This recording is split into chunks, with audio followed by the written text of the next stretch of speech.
BC का जो first semester होता है इसमें स्टूडेंट्स काफ़ी ज़्यादा कंफ्यूज होते हैं। सीजीपी पे फोकस करें, कॉलेज की क्लासेस पे फोकस करें, नए फ्रेंड्स बनाएं, कोडिंग पे फोकस करें, आखिर क्या क्या चीज़ें करें, तो उनको एक सही रोड मैप नहीं मिल पाता है। तो आज के इस वीडियो में मैं आपको बताने वाला हूँ बीसीए फर्स्ट सेमेस्टर का एक बेस्ट रोड मैप जिसको आपको फॉलो करना चाहिए। सो हेलो एवरीवन, मेरा नाम रोहित, मैं हूँ एक कंप्यूटर साइंस इंजीनियर। मुझे 10 से ज़्यादा सालों का एक्सपीरियंस टॉप एमएनसी में काम करने का। तो अपने इस एक्सपीरियंस के बेसिस पे मैं आप सभी को अच्छे से गाइड करने की कोशिश करूंगा।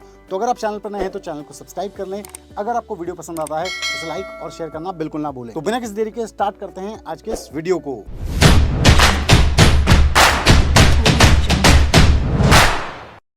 To get free career counseling, check the link in description box and pin the comment below.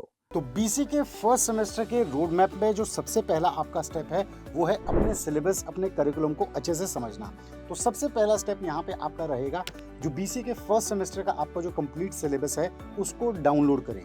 Download करने के बाद अपने यूनिट वाइज सेक्शंस देखें, यूनिट वाइज सिलेबस देखें हर एक सब्जेक्ट का, और फिर इन यूनिट्स, इन सिलेबस के बेसिस पे आपके जो टीचर्स हैं, आपके जो सीनियर्स हैं, वो जिन बुक्स को रिकमेंड करते हैं जिनमें ये सिलेबस कंप्लीट कवर होता है, उन बुक्स को परचेज करने की कोशिश करें। डाउनलोडेबल पीडीएफ फाइल्स या असाइनमेंट्स अगर आपको मिलती है तो और अच्छी बात है। दूसरी चीज ध्यान में रखने वाली ये है कि जो आपके इंटरनल असेसमेंट है, प्रैक्टिकल लैब्स के जो मार्क्स हैं, असाइनमेंट्स के जो मार्क्स हैं और फाइनल एग्जाम्स के जो मार्क्स हैं, उनका कितना डिस्ट्रीब्यूशन है, इन्हें अच्छे से समझें कि आपको कहाँ पे कितनी तैयारी करनी है, इसकी आपको पहले से नॉलेज हो। अब सब्जेक्ट्स की अगर हम बात करें तो हर यूनिवर्सिटी वाइज सब्जेक्ट्स वेरी करते हैं, लेकिन कॉमनली आपको ये सब्जेक्ट्स जरूर देखने को मिल जाएंगे, जैसे कि प्रोग्रामिंग के सब्जेक्ट्स हो गए, कंप्यूटर फंडामेंटल्स हो गए, डेटाबेस मैनेजमेंट सिस्टम हो गया, कंप्यूटर नेटवर्क्स हो गया, ऑपरेटिंग सिस्टम हो गया, इसके अलावा डिजिटल इलेक्ट्रॉनिक्स और कुछ मैनेजमेंट और इन्वायरमेंटल रिलेटेड सब्जेक्ट्स भी हो सकते हैं। तो 3 कैटेगरीज में आपके सब्जेक्ट्स डिवाइडेड होंगे। सबसे पहले है प्रोग्रामिंग और कोडिंग रिलेटेड सब्जेक्ट्स,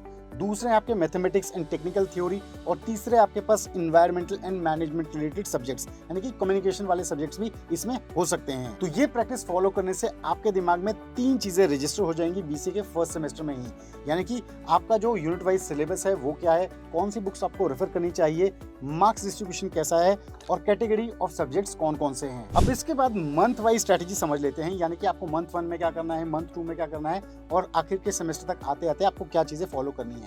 तो मंथ 1 जब आपका स्टार्ट होता है तो आपको कंप्यूटर के फंडामेंटल्स और बेसिक कंसेप्ट्स पे जाना है। अभी आपको डायरेक्ट कोडिंग करने नहीं लगना है, आपको कंप्यूटर के फंडामेंटल्स सीखने हैं। इसमें आपकी जो इंपॉर्टेंट चीजें आती है, फोल्डर कैसे बनाए जाते हैं उन्हें बनाना आप सीखें। हार्डवेयर और सॉफ्टवेयर कंसेप्ट्स में क्या डिफरेंसेस है वो अच्छे से जान लें। ऑपरेटिंग सिस्टम क्या होता है, different type of operating system कैसे वर्क करते हैं। इसके अलावा सॉफ्टवेयर इंस्टॉलेशन और अनइंस्टॉलेशन के कंसेप्ट्स को समझें। बेसिक कमांड लाइन कैसे यूज होती है, इंटरनेट और कंप्यूटर नेटवर्क्स का कैसे यूज होता है, ये कंसेप्ट्स भी अच्छे से क्लियर कर लें। और इसके बाद जाके आप प्रोग्रामिंग के बेसिक्स पे शिफ्ट हो सकते हैं। अगर आपकी सी प्रोग्रामिंग से शुरुआत होती है तो आप सी प्रोग्रामिंग के इंपॉर्टेंट बेसिक कंसेप्ट्स को समझ लें, जैसे कि वेरिएबल्स हो गया, फंक्शंस हो गया, कंडीशंस होगी, लूप्स हो गए।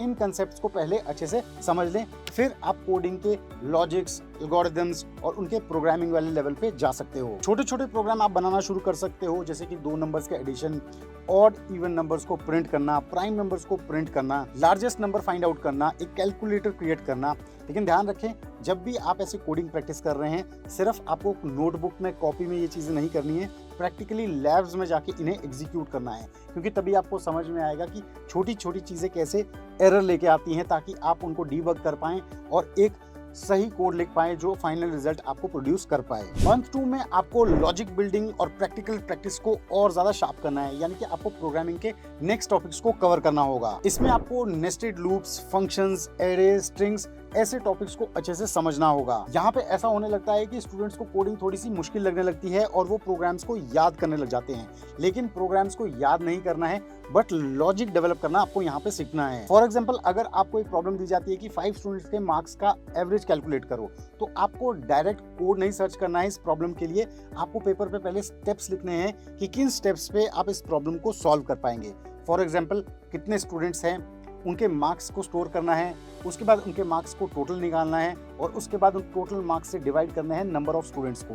तो ये आपके स्टेप्स हो गए, और फिर इन स्टेप्स को आपको कोड में कन्वर्ट करना है, यानी कि प्रॉपर सिंटेक्स यूज करके आपको कोड लिखना है। तो ऐसे आपको प्रॉब्लम को ब्रेक डाउन करना है, लॉजिक बिल्ड करना है और फाइनली कोड करना है और अपने सॉल्यूशन पे आना है, रिजल्ट प्रोवाइड करना है। तो सेकंड मंथ में आपको डेली किसी एक कोडिंग प्रॉब्लम को जरूर से सॉल्व करना है।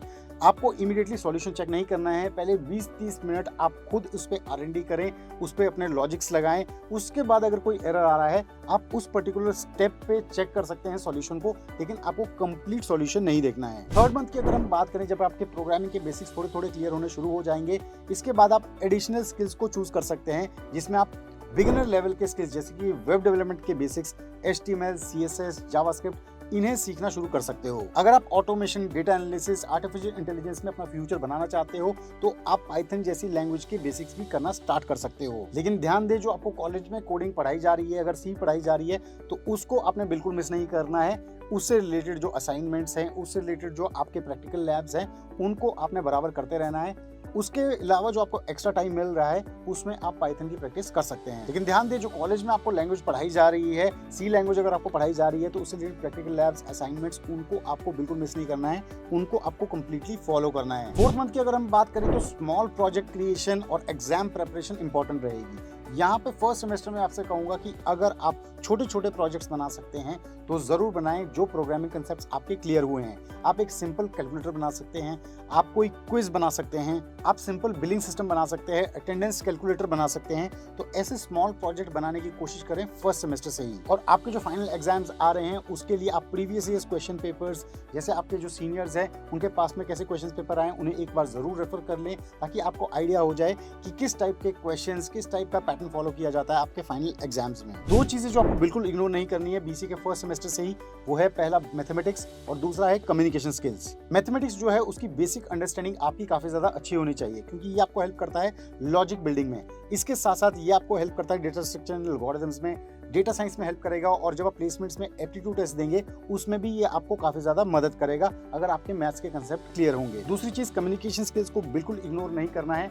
आपको केवल प्रैक्टिकल लैब्स या फिर नोटबुक तक लिमिटेड नहीं रहना है, आपको चीज़ों को प्रेजेंट करना है। आप कोई भी प्रोग्राम सॉल्व कर रहे हैं, अगर आप उसको कैसे कन्वे कर रहे हैं, क्लास में कैसे प्रेजेंट कर रहे हैं, आपके जब वाइवा हो रहे हैं उस टाइम पे आप कैसे डिस्कस कर रहे हैं चीज़ों पे, ये बहुत ज़्यादा मैटर करेंगी। इसलिए प्रैक्टिस करें सिंपल इंग्लिश में कैसे इंट्रोडक्शन दिया जाए, क्लास में जो प्रेजेंटेशन हो रही है उन्हें सीरियसली लो, टेक्निकल टर्म्स का क्या मीनिंग होता है उसे अच्छे से समझने की कोशिश करो, और जो आप प्रोजेक्ट्स डेवलप करते हैं उन्हें आप कैसे प्रेजेंट करते हैं वो एंड टू एंड, यानी कि आपने कैसे उसकी कोडिंग स्टार्ट की, क्या वो गोल अचीव कर रहा है, क्या वो सॉल्यूशन प्रोवाइड कर रहा है, कितने अच्छे से आप उसे कम्युनिकेट कर पा रहे हैं, उसे प्रेजेंट करने की भी कोशिश करें। अब ये तो हमने रोड मैप में बता दी क्या क्या चीजें आपको करनी है, किस पैटर्न में आपको करनी है, लेकिन कुछ चीजें आपको अवॉइड भी करनी है। वो चीजें क्या है वो आप नोट कर लो। सबसे पहली चीज, आपको प्रोग्रामिंग लैंग्वेजेस में एकदम जंप नहीं करना है, यानी कि कभी आपने जावा उठा ली, सी उठा ली, C++ उठा ली और आप सभी प्रोग्रामिंग लैंग्वेजेस में कंफ्यूज हो जाओगे। तो इसलिए एक प्रोग्रामिंग लैंग्वेज को पिक करें, उसके बेसिक्स, उसके फंडामेंटल्स को क्लियर करें। दूसरी चीज, ट्यूटोरियल्स को देख के कोड कॉपी पेस्ट ना करें कि बस हमें पेपर में, एग्जाम में वो कोड लिखना है और बात खत्म। उसके लॉजिक्स को समझे, उसके एल्गोरिथम को समझे, वो कैसे एक रिजल्ट प्रोड्यूस कर रहा है, उसके पीछे क्या लॉजिक लगा है, उसे अच्छे से समझने की कोशिश करें। क्लास असाइनमेंट्स की अगर हम बात करें, फाइनल एग्जाम्स की अगर हम बात करें, तो लास्ट मिनट स्टडी अवॉइड करें। पूरा जो आपका सेमेस्टर है उसमें ग्रेजुअली चीजों को रिवाइज करते रहें, समझते रहें। AI टूल्स की मदद से अपने कंप्लीट प्रोजेक्ट्स, कंप्लीट फाइल्स ना बिल्ड करें, ऐसे में आपका जो अपना पर्सनल हैंड्स ऑन एक्सपीरियंस होगा वो अच्छे से डेवलप नहीं हो पाएगा। तो स्टूडेंट्स, आई होप आप सभी ने इस रोड मैप को अच्छे से समझ लिया होगा। आपकी क्लासेस स्टार्ट होने वाली है, आई होप आप इन चीजों को फॉलो करने की कोशिश करेंगे। तो कैसा लगा आप सभी को आज का ये वीडियो? अगर आपको वीडियो पसंद आया तो जरूर इस वीडियो को लाइक करें, शेयर करें और चैनल BC फंडर्स बाय सनस्ट्रीम को सब्सक्राइब करना बिल्कुल ना भूलें। हम जल्द लेके आएंगे एक और ऐसा ही इंटरेस्टिंग और इन्फॉर्मेटिव वीडियो। तब तक आप सभी अपना ध्यान रखें। Stay tuned, stay safe and believe in you.